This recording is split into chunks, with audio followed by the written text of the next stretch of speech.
महाराज जी से एक शिष्य ने पूछा कि गुरुदेव, कुंडली की जागृति और नामदान की दीक्षा के बगैर क्या मनुष्य जागृत कर सकता है। गुरुजी ने कहा, जब तक गुरु मार्गदर्शन नहीं देता तब तक ना ही कुंडली जागृत होती है और ना ही इंसान अपने लक्ष्य तक पहुंच पाता है। इसलिए मैं इस पर आधारित में छोटी सी कथा सुनाता हूँ कि एक बहुत त्रिकालदर्शी संत जो बहुत ही ज्ञानी थे, वो हमेशा अपने शिष्यों को ये शिक्षा दिया करते थे कि ईश्वर की कृपा से मनुष्य धरती पर जन्म लेता है और उसका ये मानना होता है कि धरती पर जाकर संसार के समस्त कार्य करने के साथ साथ अपने लक्ष्य को कभी मत भूलना। सभी शिष्य गुरु की आज्ञा का पालन किया करते थे और सत्संग सुना करते थे। उनके आश्रम में एक राजा भी सत्संग सुनने के लिए आते थे। एक दिन राजा ने कहा, गुरुदेव, आप अपने शिष्यों को ऐसी शिक्षा देते हैं, मेरा मन भी विचलित हो जाता है। मैं भी अपने जीवन के लक्ष्य को प्राप्त करना चाहता हूँ। गुरुजी ने कहा कि जब तक राजन गुरु मार्गदर्शन नहीं देगा तब तक तुम अपने लक्ष्य को प्राप्त नहीं कर सकते हो। राजा ने कहा कि गुरुदेव, आप हमारा मार्गदर्शन कीजिए ताकि मैं भी अपने लक्ष्य तक पहुँच सकूँ। गुरु ने राजा को नामदान की दीक्षा दी और समझाया कि अपने समस्त कर्तव्यों के साथ साथ सुबह शाम सुंदर भजन कर अपने लक्ष्य को प्राप्त कर सकते हो। उसके बाद राजा अपने राज्य वापस आ जाते हैं। उन्होंने अपनी पत्नी से कहा कि आज मैंने गुरु दीक्षा लेकर के अपने जीवन को सफल बनाने का प्रयत्न किया है।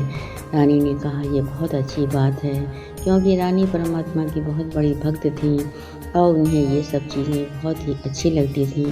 राजा ध्यान सिमरन में अपना मन लगाते थे, लेकिन उनका मन नहीं लगता था। वो पुनः गुरुजी के पास गए और कहा, गुरुदेव, नाम की दिशा लेने के बावजूद भी मेरा मन इधर उधर भटकता रहता है। मैं ध्यान ठीक से नहीं कर पाता हूँ। गुरुजी ने कहा कि राजन, इसमें तुम्हारा कोई भी दोष नहीं है, क्योंकि तुम्हारे अंदर नाना प्रकार के विचार उत्पन्न होते रहते हैं। इसलिए गुरुजी राजा को एक नदी के किनारे ले गए और कहा कि राजन, पानी को पकड़ो। राजा ने कहा कि गुरुदेव, पानी कोई पकड़ने की वस्तु नहीं है जो इसे पकड़ा जा सके। तो गुरुजी ने कहा कि राजन, इसी तरह से ध्यान है। ध्यान कोई पकड़ने की वस्तु नहीं है, ये स्वतः जागृत होता है जो गुरु के द्वारा दीक्षा मिल जाती है। इसलिए जब तुम अत्यधिक लगन के साथ ध्यान सिमरन करोगे तो तुम अपने लक्ष्य तक पहुंच जाओगे। इसके बाद गुरुजी ने राजा को ध्यान के लिए बैठा दिया। राजा जब ध्यान की प्रक्रिया में बैठ गए तो उन्होंने देखा धीरे धीरे उनके अंदर आंतरिक ऊर्जा उत्पन्न होने लगती है और नाना प्रकार के विचार उत्पन्न होते हैं। लेकिन वो ये सोचते हैं कि गुरुजी ने कहा था, विचारों की तरफ ध्यान मत देना, मन को भटकने देना, मन एक दिन अपने आप एकाग्र हो जाएगा। राजा ने वही किया। धीरे धीरे उनका ध्यान तेजी के साथ लगने लगा। जब उनकी आँख खुली तो उन्होंने गुरुजी से कहा कि गुरुदेव, आपने सत्य ही कहा था कि ध्यान करते समय कभी भी किसी चीज़ की तरफ ध्यान नहीं देना चाहिए। यदि मन भागता है तो उसे भागने दो, एक न एक दिन तो वो एकाग्र हो ही जाएगा और अपने लक्ष्य तक पहुँचने का प्रयत्न करेगा। गुरुजी, मैंने ध्यान की प्रक्रिया में आज जो कुछ भी देखा उसका मैं वर्णन नहीं कर सकता, क्योंकि आप ही ने कहा था अंतर्ज्ञान के अंदर जो चीज़ें प्राप्त होती हैं उनका वर्णन नहीं करना चाहिए, न ही उन्हें दूसरे को बताना चाहिए। गुरु अत्यधिक प्रसन्न हुए। उन्होंने कहा कि राजन, इसी तरह से सुमरन भजन करके तो अपने लक्ष्य तक आसानी से पहुंच सकते हो। तब राजा ने गुरुजी के चरण छुए और कहा, सूरज सी शांति पाऊं, चंदा सा मान पाऊं, जीवन को जीना सीखूं, इतना दो वरदान गुरुजी, इतना दो वरदान।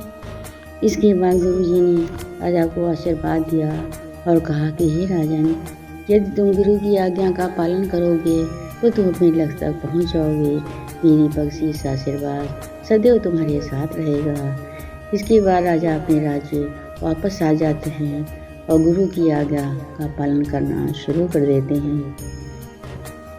धीरे धीरे करके राजा अपने लक्ष्य की ओर अग्रसित होने लगते हैं और उन्हें अत्यधिक आनंद की अनुभूति होने लगती है।